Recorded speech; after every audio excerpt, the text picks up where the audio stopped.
बोझ। कविता अपने माता पिता की बहुत लाडली थी। 3 बड़े भाइयों की बहन थी। कोई भी चीज मांगने पर उसी वक्त हाजिर हो जाती। पूरे घर में रौब था उसका। पूरे परिवार और नौकर पर राजकुमारी की तरह हुक्म चलाती थी कविता। स्कूल में भी पूरा रौब था उसका। बड़े घर की लाडली जो थी वह। ऐसे ही उसके कॉलेज में दाखिल लिया। उसके ठाट बाट बड़ी गाड़ी में आना जाना, हर दिन नया फैशन देखकर हर कोई उससे दोस्ती करना चाहता था। थोड़े ही दिन में उसके बहुत से दोस्त बन गए। पूरे कॉलेज में उसकी अपनी ही एक पहचान थी। इन दिनों उसके घर एक रिश्ता आया। खानदानी लोग थे और पापा की पुरानी जान पहचान थी उनके साथ। कविता के साथ कोई जबरदस्ती नहीं थी, पर कविता ने फिर भी हाँ कर दी, क्योंकि वह अपने परिवार से बहुत प्यार करती थी। वह जानती थी वह लोग उसका अच्छा ही सोचेंगे। लड़के का नाम राज था। राज काफी पढ़ा लिखा और समझदार लड़का था। ससुराल वाले भी बहुत अच्छे थे। ससुराल में कविता की जगह वैसी ही थी जैसे कि मायके में। कोई भी कार्य कविता की सलाह के बिना नहीं होता था। सबकी लाडली बहू बन गई थी वह। फिर उसके घर एक बेटे का जन्म हुआ। राहुल कविता को जान से प्यारा था। पोता पाकर ससुराल वाले तो फूले नहीं समाते थे। कविता कभी कभी सोचती कि उसकी किस्मत कितनी अच्छी है। उसका हर अपना उसे कितना प्यार करता है। चाहे जीवन में कैसा भी समय आए, मेरे और अपने हमेशा मेरे साथ रहेंगे। मैं कभी अकेली नहीं हो सकती। कितनी खुशकिस्मत हूं मैं। पर शायद कविता की खुशियों को उसकी अपनी ही नजर लग गई थी। एक दिन वह मायके जाने की जिद कर बैठी। राज को बहुत काम था, लेकिन वह फिर भी उसे ले गया। रास्ते में उनकी गाड़ी अन्य गाड़ी से टकरा गई। कविता, राज और राहुल बुरी तरह से जख्मी हो गए। काफी दिनों के इलाज के बाद राज और राहुल तो ठीक हो गए, लेकिन कविता पर पूरी तरह ठीक न हो सकी। सर पर चोट लगने के कारण वह अपनी आंखों की रोशनी खो बैठी। पर कविता की किस्मत जैसे उल्टे पांव चलने लगी। मायके वाले कुछ दिनों तक उसे मिलने आते, फिर कभी कभार फोन ही करके पूछ लेते कि अब कैसी हो। धीरे धीरे ये सिलसिला कम हो गया। ससुराल वालों की सहानुभूति भी कम होने लगी।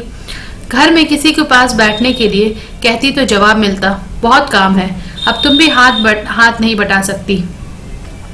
राज भी चिड़चिड़ा हो गया था। बस राहुल ही था उसके साथ, जिसके साथ हंसते खेलते उसका वक्त गुजरता। एक दिन कविता के हाथ से कुछ सामान गिर गया, जिसकी वजह से राहुल को हल्की सी चोट लग गई। कविता के सास ससुर ने राहुल को उससे अलग कर दिया कि कहीं उसके ना देखने की वजह से बच्चे का कोई नुकसान न हो जाए।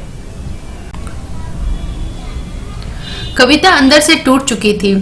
एक दिन उसने सबके सामने मायके जाने की इच्छा रखी तो राज उसे तुरंत मायके छोड़ आया, जैसे कि वह भी यही चाहता था। लेकिन राहुल को उसके साथ नहीं भेजा गया। कविता कभी राहुल से दूर नहीं रही थी, पर अपनी कमी के कारण उसने ज्यादा बहस नहीं की। कविता को लगा कि वह 3-4 दिन वहां रहेगी तो थोड़ा हवा पानी बदल जाएगा, क्योंकि वह कितने दिनों से कहीं भी बाहर नहीं गई थी। घर वाले भी इतने दिनों बाद उसे देखकर कितने खुश होंगे। कविता के घर पहुंचने पर सब लोग बहुत खुश हुए। खाने में सब कुछ कविता की पसंद का ही बना था। उसने अपने मम्मी पापा और भाई भाभीियों से दिल खोलकर बातें की। उनके छोटे छोटे बच्चे भी बुआ के साथ घुल मिल गए थे। रात को सोने वक्त जब वह कपड़े बदलने लगी तो उसे पता चला कि उसके बैग तो बहुत भरा हुआ था। वह सब समझ गई। वह बहुत उदास हो गई। कुछ दिनों तक तो सब ठीक रहा, फिर जैसे सब बदलने लगा। सबका व्यवहार बदल रहा था। वह लोग जैसे थक चुके थे उससे। सब लोग घुमा फिराकर पूछने लगे कि राज कब आ रहा है उसे ले जाने।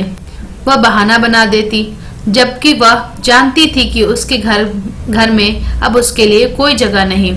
कविता से चलते वक्त कुछ न कुछ नुकसान हो जाता। थोड़ी बहुत टोका टाकी उसे सुनाई देती, वह टाल देती। एक दिन उसके हाथ से लगकर एक कीमती फूलदान टूट गया।